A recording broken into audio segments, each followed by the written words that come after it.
ओम नमो भगवते वासुदेवाय। श्रीमद्भागवत महापुराण तृतीय स्कंद पंचम अध्याय श्लोक 1 से 13 का हिंदी अनुवाद। विदुर जी का प्रश्न और मैत्रेय जी का सृष्टि क्रम वर्णन। श्री सुखदेव जी कहते हैं, परम ज्ञानी मैत्रेय मुनि हरिद्वार क्षेत्र में विराजमान थे। भगवत भक्ति से शुद्ध हुए हृदय वाले विदुर जी उनके पास जा पहुँचे और उनके साधु स्वभाव से अपयावित होकर उनसे पूछा। विदुर जी ने कहा, भगवान, संसार में सब लोग सुख के लिए कर्म करते हैं, परंतु उनमें से न तो उन्हें सुख ही मिलता है और न ही उनका दुख ही दूर होता है, बल्कि उससे भी उनके दुख की वृद्धि ही होती है। अतः इस विषय का क्या करना उचित है, आप यह मुझे कृपा करके बतलाइए। जो लोग दुर्भाग्यवश भगवान श्री कृष्ण से विमुख, अधर्मपरायण और अत्यंत दुखी हैं, उन पर कृपा करने के लिए आप जैसे भाग्यशाली भगवत भक्त संसार में विचरा करते हैं। साधु शिरोमणि, आप मुझे उस शांतिप्रद साधन का उपदेश दीजिए जिसके अनुसार आराधना करने से भगवान अपने भक्तों के भक्तिपूत हृदय में आकर विराजमान हो जाते हैं और अपने स्वरूप का अपरोक्ष अनुभव कराने वाला सनातन ज्ञान प्रदान करते हैं। त्रिलोक की नियंता और परम स्वतंत्र श्री हरि अवतार लेकर जो लीलाएं करते हैं, जिस प्रकार अहर्ता होकर भी उन्होंने कल्प के आरंभ में इस सृष्टि की रचना की, जिस प्रकार इसे स्थापित कर वे जगत के जीवों की जीविका का विधान करते हैं, फिर जिस प्रकार इसे अपने हृदय का में लीन कर वृत्ति शून्य हो योग माया का आश्रय लेकर शयन करते हैं, और जिस प्रकार वे योगेश्वर प्रभु एक होने पर भी अनेक इस ब्राह्मण में अंतर्यामी रूप से अनुपृष्ट होकर अनेकों रूपों में प्रकट होते हैं, वह सब रहस्य आप हमें समझाइए। ब्राह्मण गौ देवताओं के कल्याण के लिए जो अनेकों अवतार धारण करके लीला से ही नाना प्रकार के दिव्य कर्म करते हैं, वे भी हमें सुनाइए। यशस्वियों के मुकुटमणि श्री हरि के लीलामृत का पान करते करते हमारा मन तृप्त नहीं होता। हमें यह भी सुनाइए कि उन समस्त लोकपतियों के स्वामी श्री हरि ने इन लोकों, लोकपालों और लोकाकुल पर्वत से बाहर के भोगों को, जिनमें ये सब प्रकार के प्राणी के अधिकारानुसार भिन्न भिन्न भेद प्रतीत हो रहे हैं, किन तत्वों से रचा है। द्विजवर उन विश्वकर्मा स्वयंभू श्री नारायण ने अपनी प्रजा के स्वभाव, कर्म, रूप, नामों के भेद की किस प्रकार रचना की है। भगवान, मैंने व्यास जी के मुख से ऊंच नीच वर्णों के धर्म को कई बार सुना है, परंतु अब श्री कृष्ण कथामृत के प्रभाव को छोड़कर अन्य स्वल्प सुखदायक धर्मों से मेरा चित्त उब गया है। उन तीर्थपाद श्री हरि के गुणानुवाद से तृप्त हो भी कौन सकता है। उनका तो नारदादि महात्मा गण भी आप जैसे साधुओं के समाज में कीर्तन करते हैं, तथा जब से मनुष्यों के कर्णरौंधों में प्रवेश करते हैं, तब उनकी संसार चक्र में डालने वाली गृह गृहस्थी की आसक्ति को काट डालते हैं। भगवान, आपके सखा मुनिवर कृष्ण देवापयन ने भी भगवान के गुणों के वर्णन करने की इच्छा से ही महाभारत रचा था। उसमें भी विषय सुखों का उल्लेख करते हुए मनुष्यों की बुद्धि को भगवान की कथाओं की ओर लगाने का प्रयत्न किया गया है। यह भगवत कथा की रुचि श्रद्धालु पुरुषों के हृदय में जब बढ़ने लगी, तब अन्य विषयों से उन्हें विरक्त कर देती है। यह भगवत चरणों के निरंतर चिंतन से आनंद मग्न हो जाता है। श्लोक 14 से 28 का हिंदी अनुवाद। मुझे तो उन सोचनीय से भी सोचनीय अज्ञानी पुरुषों के लिए निरंतर खेद रहता है जो अपने पिछले पापों के कारण श्रीहरि की कथाओं से विमुख रहते हैं। हाय, काल भगवान उनके अमूल्य जीवन को काट रहे हैं और वे वाणी, देह, मन से व्यर्थ वाद विवाद, व्यर्थ चेष्टा, व्यर्थ चिंतन में लगे रहते हैं। मैत्रेय जी, आप दीनों पर कृपा करने वाले हैं, अतः भौर जैसे फूलों में से रस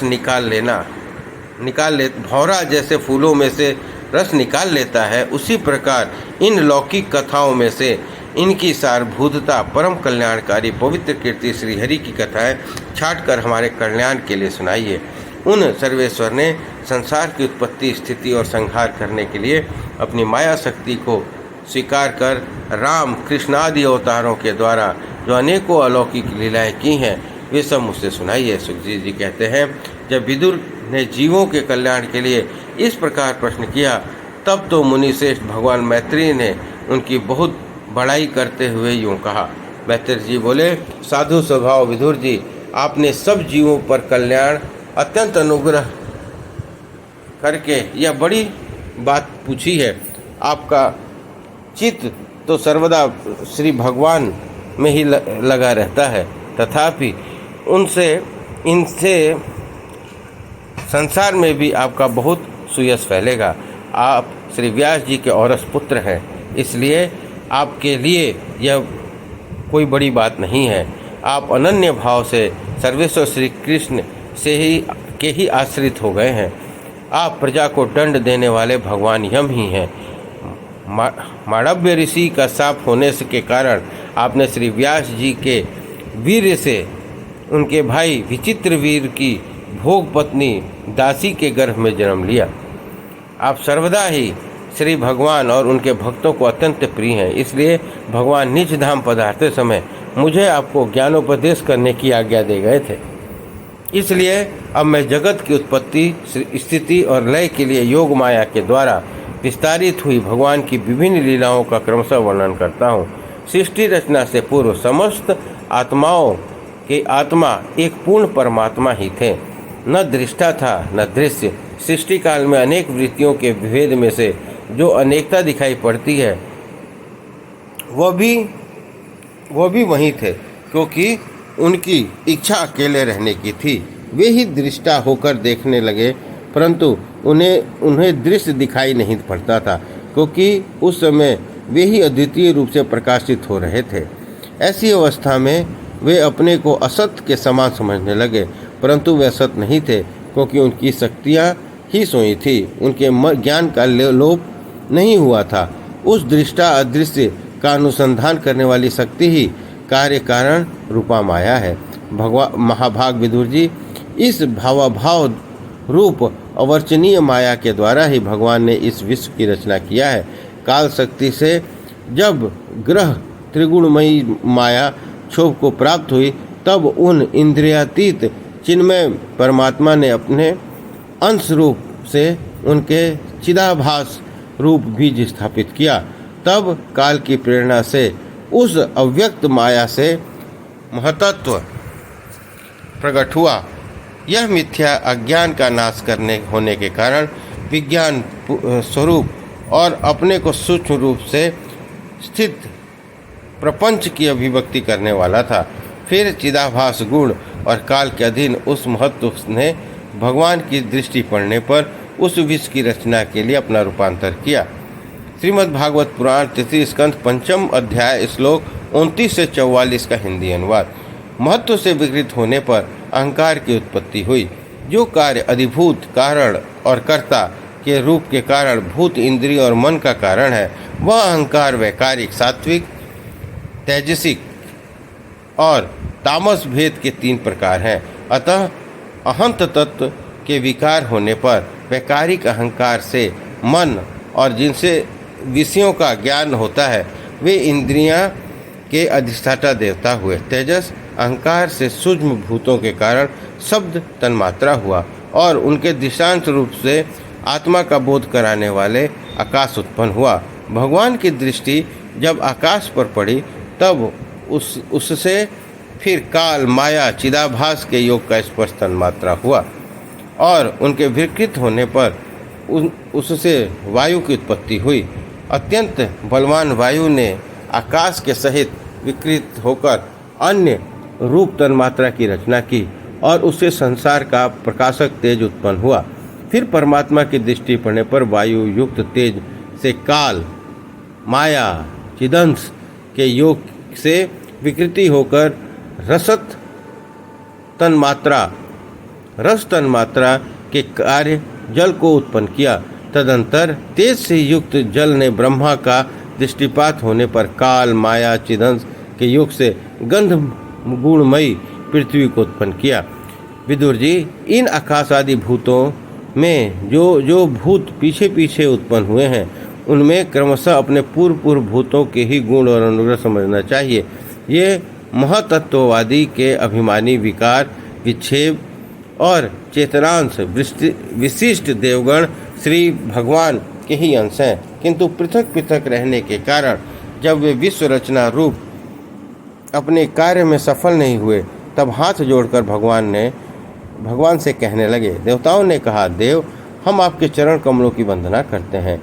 ये हमारी शरण में आए हुए जीवों का ताप दूर करने के लिए छत्र के समान है और इनका आश्रय लेने के लिए यतिजन अत्यंत सुंदर दुख को सुगमता से ही दूर फेंक देते हैं। जगतकर्ता जगदीश्वर इस संसार के तापत्रय से व्याकुल होने के कारण जीवों को जरा भी शांति नहीं मिलती।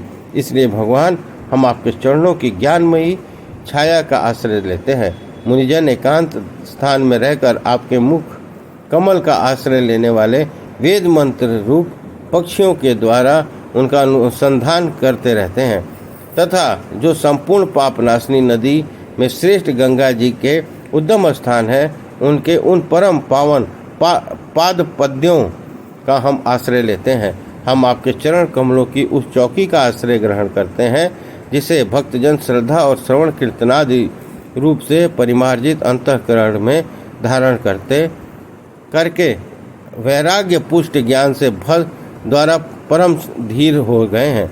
इस आप संसार की उत्पत्ति, स्थिति और संहार के लिए ही अवतार लेते हैं। अतः हम सब आपके उन चरण कमलों की शरण लेते हैं जो अपना स्मरण करने वाले भक्तजनों को अभय कर देते हैं। जिन पुरुषों का देह गेह और उनसे संबंध रखने वाले कुछ तुच्छ पदार्थों में अहंता ममता का दृढ़ दुराग्रह है, उसके शरीर में रहने पर भी जो अत्यंत दूर है उन्हें अपने चरण बिंदु को हम भेजते हैं।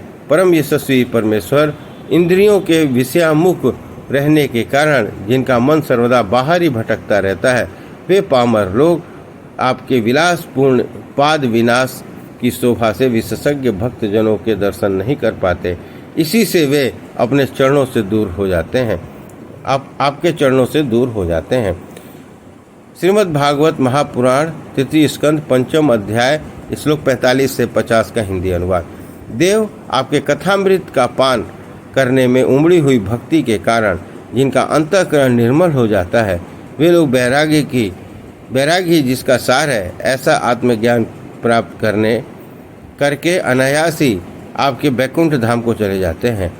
दूसरे धीरे पुरुष चित्त निरोध रूप समाधि के बल से आपकी बलवती माया को जीतकर आप में ही लीन हो जाते हैं, पर उन्हें श्रम बहुत होता है, किंतु आपकी सेवा के मार्ग में कुछ भी कष्ट नहीं। अग्निदेव, आपके सृष्टि रचना की इच्छा से हमें त्रिगुणमय रचा है, इसलिए विभिन्न स्वभाव वाले होने के कारण हम आपस में मिल नहीं पाते और इसी से आपकी क्रीड़ा का साधन रूप ब्रह्मांड की रचना करके उसे आपको समर्पण करने में असमर्थ हो रहे हैं। अतः जन्म रहित भगवान, जिससे आप ब्रह्मांड रचकर आपको सब प्रकार के भोग प्राप्त कर समर्पण कर सकें और जहाँ स्थित होकर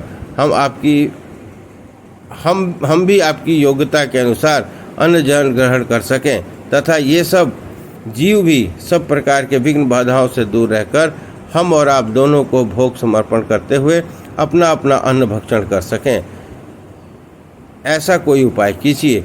आप निर्विकार पुराण पुरुष ही अन्य कार्य वर्ग के सहित हम देवताओं के आदि कारण हैं। देव, पहले आप अजन्मा से ही ये सात्वादि गुण और जन्मादि कर्मों के कारण रूप माया शक्ति से में चिदाभास रूप सूर्य स्थापित किया था। परमात्मा देव, महत्वादि रूप हम देवगण जिस प्रकार के लिए उत्पन्न हुए हैं उसके संबंध में हम क्या करें। देव हम पर आप ही अनुग्रह करने वाले हैं, इसलिए ब्रह्मांड रचना के लिए आप हमें क्रिया शक्ति के सहित अपनी ज्ञान शक्ति प्रदान करें। इस प्रकार श्रीमद् भागवत महापुराण तृतीय स्कंद पंचम अध्याय संपन्न हुआ। बोलिए कृष्ण भगवान की जय।